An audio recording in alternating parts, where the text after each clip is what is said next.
Sam from Sound on Sound magazine here. I'm deep in the bowels of Korg's UK headquarters in Milton Keynes. And with me is Luke from Korg. Hey Luke, how you doing? Good. We've been through biometric testing and we've passed all our security clearances and we're standing in front of a top secret new Korg product. Now we were having a discussion amongst ourselves earlier.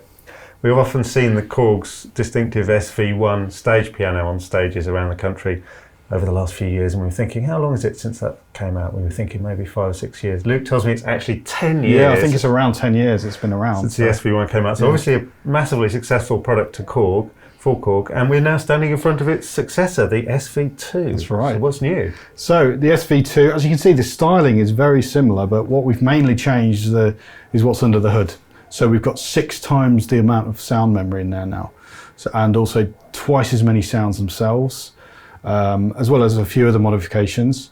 Plus, there's now a speaker version available as well. So there's actually going to be 4 models of the SV2. There's going to be 73 note, 88 note, and then both versions with speakers as well. So all this increased sound memory, is that going to give us more sounds or better versions of the same sounds? Bit of both. So we've the sounds that take most memory are things like the pianos, electric pianos and things like strings. So we've added a load more different varieties of those. So more types of pianos, and the existing ones, we've bumped up the sample memory for those as well. So they're more detailed, more velocity layers and so on. Fantastic. And these new speakers, they're not just your bog standard like pair of little round speakers in the top. They're quite snazzy. They're really nice. The design of them is really nice, and they sound great. They've been designed by an Italian speaker designer called K-Array. And they do loads of different types of speakers. So these are designed to actually project quite a long way and give you really plenty of welly. Definitely, In a reasonably large and room. Quite a nice bottom end as well. Yeah.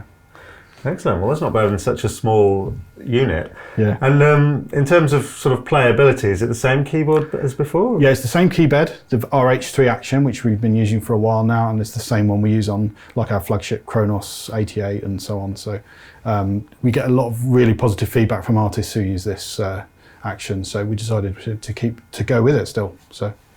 And the SV1 also had an effects engine, which has been revamped in the SV2. Is that right? Yeah, there's different sort of blocks of effects, very much laid out like a guitar amp. And the thing that's been changed mainly is the reverb effect.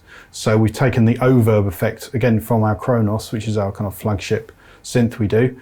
And again, very popular with all people who have heard that reverb. So we decided to stick that in the SV2 as well.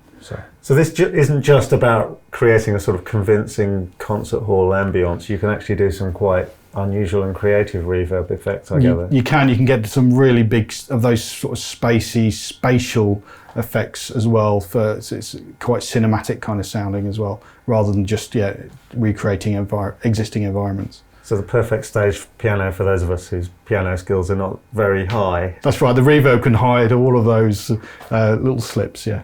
Excellent. Well, I'm sure your piano skills are excellent, and I'm hoping you're going to demonstrate them to us in a minute. Of course, yeah. Before that, when can we expect to be able to buy one of these? Again, it's going to be early 2020, so early next year.